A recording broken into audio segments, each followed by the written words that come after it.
here we are back with another One Piece chapter, and this for me is new, but we're gonna make this a double chapter video, in my opinion, and this gonna go good too. So, never done this before, but stick with me because we're about to buckle up. So, One Piece chapter 1134, titled The Owl Library. And we're definitely off to a good start because it shows Luffy introducing himself to Soul as Robin's friend, or captain, by the way, which Soul's like, oh yeah, I already know who you are. You're famous. I mean, I already seen you on the papers, so yeah. And then everybody else watches Luffy do this, so where the hell did you learn that routine, right? And Luffy's like, it's me.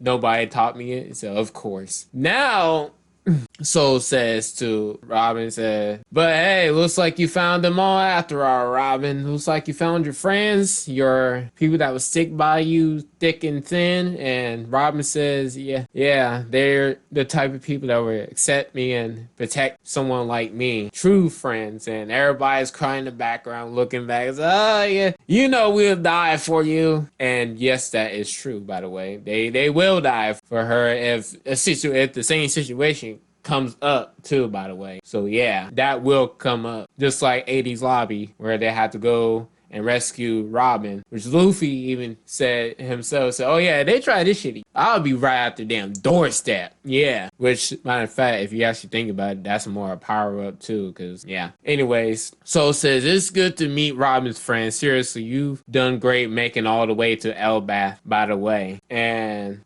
Soul also says, I used to be a Marine, see? So I know how impressive it is to be recognized as an emperor. And Soul also thanks Luffy for protecting Robin and accepting her onto his crew, and tells Luffy, this thanks very much for helping us, or not helping us, but helping Robin out and accepting her under your wing, more like it. And thanks, Luffy said, please keep it up. And typical Luffy will like, oh yeah, I got this, no problem. Yeah, no problem, bro. Because Luffy won't say bro, but I feel like he would, in a sense. And then Dr. Vegapunk comes in and says hello to Saul and says, hey, Saul is me. And Saul's like, do I know you? And Lilith, which says, I'm Vegapunk, was like, wait, you're Vegapunk? Huh? Now, I did have now this right there, that panel right there, because I didn't think Vegapunk would have, I'm going to have to leave that at the end of the chapter, because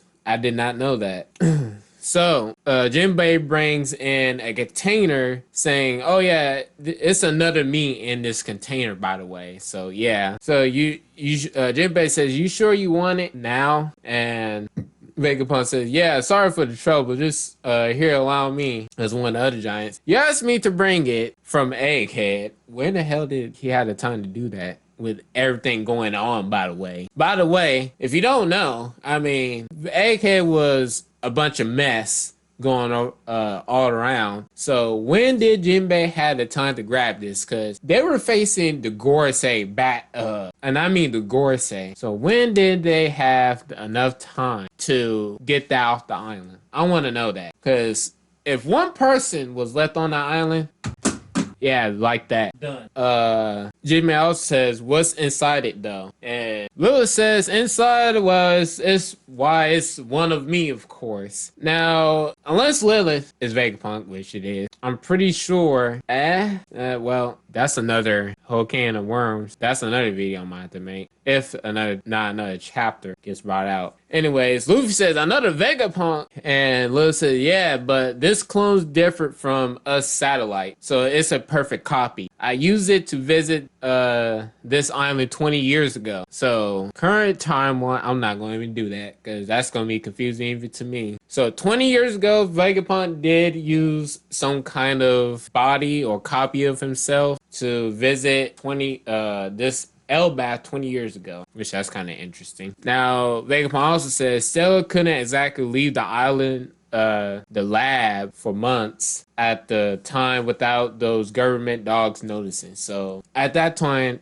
20 years ago, I'm guessing Vegapunk was at the lab and somehow he had to figure out how to visit other islands too without the government noticing what he's up to, which was Saint Saturn. I'm betting Saint Saturn was eyeing Vegapunk the whole entire time since they both are geniuses. So that might be it. I mean, Saint Saturn is an ass, so I won't be putting past him if anything like goes straight to him. Be like, oh yeah, Vegapunk's up to something, by the way. So Vegapunk. Yeah. So Liv also explains, now then, let's stop dilly-dallying and get to it. I've already added the cultivation fluid, but we won't be able to do a safe extraction till I make the necessary equipment. That's why I intend to build a new lab right here. So there's going to be another, I mean, not like a temporary lab here for Vegapunk, but not entirely. You feel me? So yeah. And then Bonnie comes out and says, will that make it possible to help Kuma or Papa too? And Vegapunk tells Bonnie, so oh yeah, once this new lab I built is up and running, the first thing we're gonna do is cure Kuma. Get that sorted out, and yeah, it's possible to cure Kuma or fix Kuma. But yeah, Soul says, if you really are Vegapunk, then I'm thrilled to see you after 20 years ago. So, ooh, that's a long time. But I don't get it. Why are you a woman? Oh, there's a perfect logical explanation for that, Lua says. And out of nowhere, Soul calls over one of his assistants, which is a teacher, assistant teacher, which she's a librarian giant. So, which has a caption, librarian, Soul's assistant on. So, yeah, she also says, I don't mean to brag, but this is Elbaf's #1 school and library. So, Anj, fast forward, Anj takes Luffy and the others to the library, or the school and the library, all in one building, by the way, which kind of big as hell, but yeah, that's where they at. And you see the other kids playing outside the library / school, all in one, outside, and they introduced themselves to Luffy and the gang. Fast forward, it's one of 3 children plays with the Straw Hats and the boys too. So one of them says, "Stop that! You know we're not allowed to harm cute humans." As they yell at the other 3 boys or 2, and all 3 boys said sorry and don't call them shorties either. They also said Luffy says they're so lame. Fast forward to a conversation to Zoro saying, hey, that was an adult just now, right? Old fashioned, what's that meant to me? And one of the children, 2 children says, you guys might want to move. I mean, not just a warning, but yeah, technically it's a warning, so you guys should probably move. And one of the other children says, yeah, you're going to get told off. Like, don't know how much you're going to get told off, but you're going to get told off. Meaning you're going to get mouthed off to. Now, as they say something, the Straw Hats look down and they're on top of a giant woman. And one of the kids says, you're standing on Miss Ripley, which she's also a teacher, by the way. So Walrus Folk School biology teacher Ripley. So yeah, she's a biology teacher specializing in biology. Don't know if you guys think biology is boring, but in my opinion, it's boring. I mean, never get not a straight A student, but if I'm in biology, those bunch of hoopla. Not even hoopla. But anyways, one of them said, whoa, we climbed on a giant arbad, and Ripley says, no worries, you're feather light, you're small. So yeah. Anyways, I bet this is a culture shock for you, but all those legends of fierce and giant pirates are from 100 years ago. So back to what Usopp says. So yeah, you kids, this is surreal. We weren't even offended by that Shorty's comment. And Usopp brings up, oh, aren't you guys meant to be like wild fighters and saying all these burn pillages and see the seas burn themselves or something. Also saying bad words like all that. Yeah, remember what the kids said too on top of that, because I missed this. Yeah, no way, that's dangerous. That's back then, by the way. So all the giants from the previous era used to do that, not the new one. The current generation, we don't do that, by the way. So yeah. So the new generation of giant warrior pirates, just like Luffy and the others, yeah, they're not about that life. Back then, as they say, as Ripley said, yeah, back then, yeah, we used to do that. But now, in this current era, raising the current era of giants, yeah. So what do you guys think about that? Comment down below if you think back then giant warrior pirates were savages compared to now, though. I mean, right? Now, Ripley says, foul mouths, aggression, plundering, war, those are bygone era now. We don't do that no more, as Ripley says. So, Ripley also states, welcome to Elbaf, Straw Hats. I heard about you from Saul. And the librarian, Saul's assistant, says, there you are, Luffy, because she was looking all and everywhere for Luffy, and she couldn't find him, lost track of him more like, because being Luffy,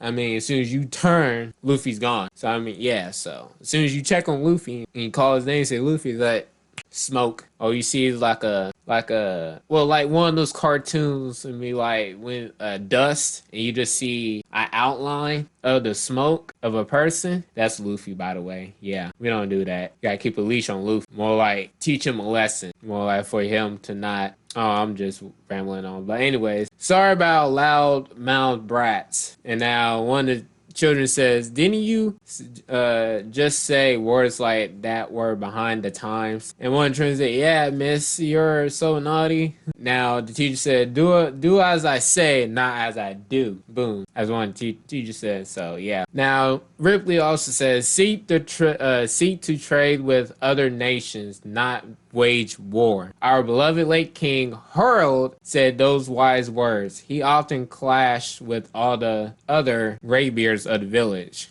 Usopp said King Harold, and Saul's second librarian says a visionary of a king who wanted to revolutionize our country. He was slain by his actual flesh and blood. That crazy prince, meaning Loki, killed his own father / king to seek the throne, basically. So yeah, the country still refuses to recognize his claim to the throne. That's why Elbaf doesn't currently have a sovereign, unless Haruden steps up. But as you know, Loki claims that throne and crown and name of king and sovereign. However, we all know where Loki's at. He's back. He's chilling in the underground Helheim, unfortunately. So yeah, Ange that was telling Luffy and the Straw Hats said, yeah, good luck looking for the king, because he's dead. He got slain by his son. So yeah, that's why we don't have a sovereign / king. And they all speak to, and that brings us today's lesson history to a close. Everyone show these guys around school. And they all say, oh yes, ma'am. Not Ange, but Ripley says, hey, Mr. Captain, you look different from that white look you had before. What's the deal with that? As she says,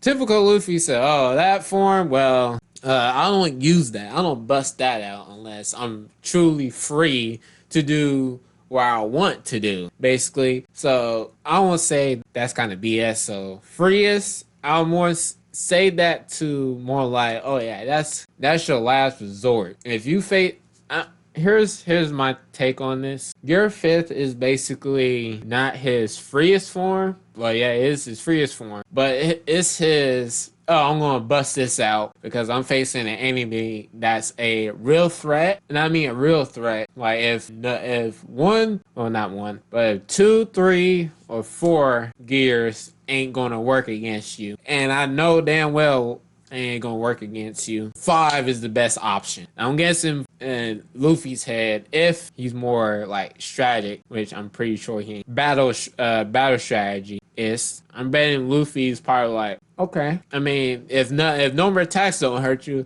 looks like I'm gonna have to bust out gear 5th for you personally. So yeah. Anyways, Ripley says you resemble a legendary warrior from the old fables of Elbaf. And the other says, you made my heart skip a beat. I'm from the last generation of Elbaf warriors after all. As one of the, I think that's what Ripley said. So I'm guessing Ripley is from the last warriors, or yeah, that's it. The last generation of Elbaf warriors. So I'm guessing Ripley and On. I think it's On, but I think it's more Ripley. I think Ripley is the last generation of her generation of warriors before it gets for the the other kids that we saw playing earlier with the Straw Hats. They're the new current generation era of giant warrior pirates. So yeah, get it? Do you guys get it? If not, I mean, read the chapter yourselves. Anyways, fast forward. Robin, Chopper, and Bonnie is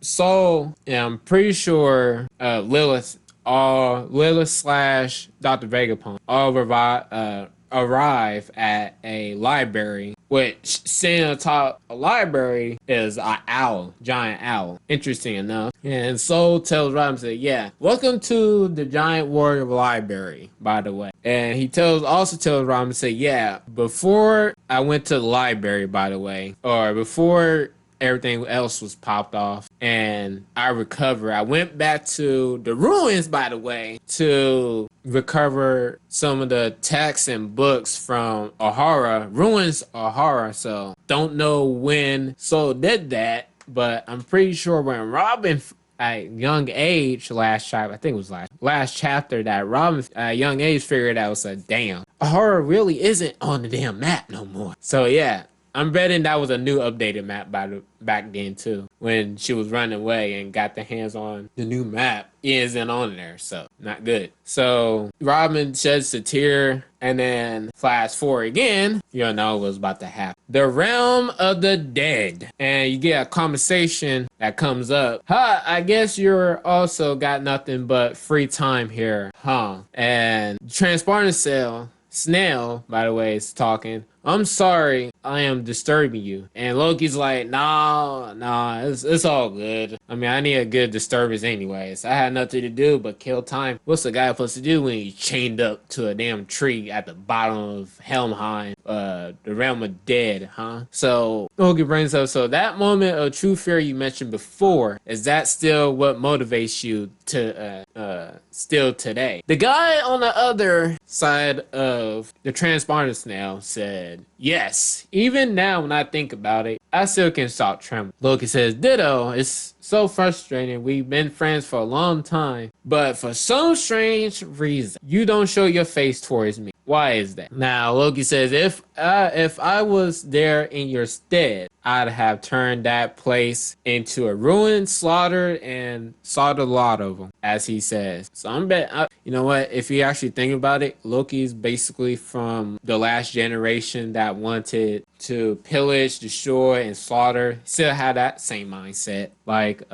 Ripley, strange enough. Now, the other guys on the other transponders now said, I don't want that, Loki. Now, Loki says, for a noble, you're too naive, Mosa. You gotta stamp them out without mercy. Only a fool gives their enemy a chance to get payback. And the guy says, thank you for your counsel. You use harsh words, but there is a streak of kindness beneath the surface. I noticed that more and more recently. Now, it's Loki says, hey, you're giving me the creeps. Don't do that again. By the way, that I won't let that kind of crap fly, as Loki said, because don't do that again. Don't say that again. Don't do it again, basically. Other guy said, please, can you not shout? Keep your voice down. Our conversation should be non-existent, by the way. And Loki said, shut up. You just wait until I'm no longer shackled. By the way, I think Loki's gonna get shackled out. Unshackled, in my opinion. Now back to the other side, Western Village. Hey, wasn't the feast delayed? We're just drinking while we wait. You're having way too much fun. And all of a sudden, next panel, you just see a black lightning out of nowhere. It hits the castle while everybody's partying, having a treat, having a feast, and you just see a black lightning get struck down. And on the panel, you see the same thing that was used to summon the other Gorosei that Saint Saturn used to summon the other Gorosei to Egghead Island,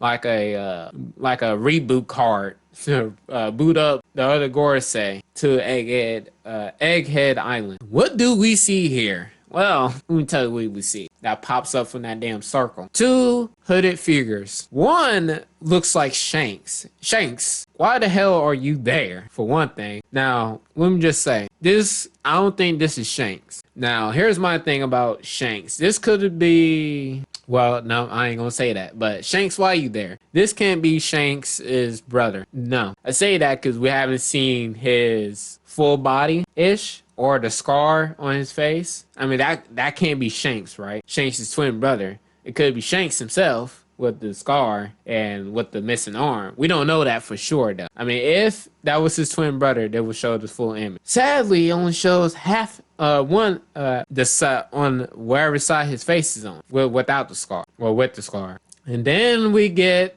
the woman that looks like a woman with a bandage over her mouth. Oh, that's covering her face. And it reads, interlopers appear in a flash. Chapter 1134 ends. So, final thoughts. This could be Shanks. I mean, Shanks himself. I mean, I don't know. Well, he did visit the Gorosei before. So,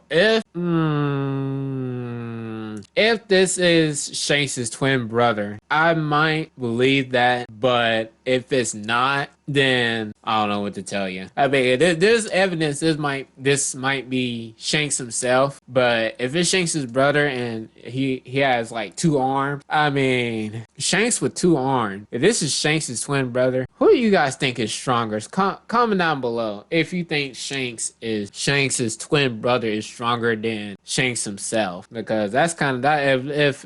If it is what it is. Now, who's this other mysterious figure? I'm betting, here's another thought too. If this is Shanks' twin brother, and that circle belonging to the war government or the Gorosei, AIM probably granted Shanks' twin brother that power, and that power, let me just tell you, it's kind of broken. So I wonder what's the range of that power, because you can't do that all willy-nilly all of a sudden, because I think only Saint Saturn can do that. I might be wrong, because if every Gorosei can do that, then yeah, that makes sense. But this is kind of new, because I only thought only Saint Saturn has this ability. If he does, then oh man, that might be something to look into on. But this other person, this might be Shanks. If this is Shanks, this might be a war noble thing. And no. Here's a food for thought. Shanks' twin brother is one of the God's Knights, and the one beside him is one of the God's Knights' subordinates. Never thought about that. I'm pretty sure some people came to that conclusion too. But hey, if that is possible, we may have Luffy might be facing a God Knight soon and a subordinate. So we might have to see if the power scale might flip on its head. This might be a tough nut to crack. But this panel right here, Shanks and the mysterious woman that's with him too, I don't know. But if you like this chapter, subscribe and like this video, and comment down below if you think Shanks' twin brother is a God's Knight and the woman that's with Shanks is a God Knight subordinate. Because if it is, then who you think is stronger, right? I mean, I'm pretty sure the woman might have a devil fruit ability, so we don't know, right? See you again, and see you next adventure, guys. Laters.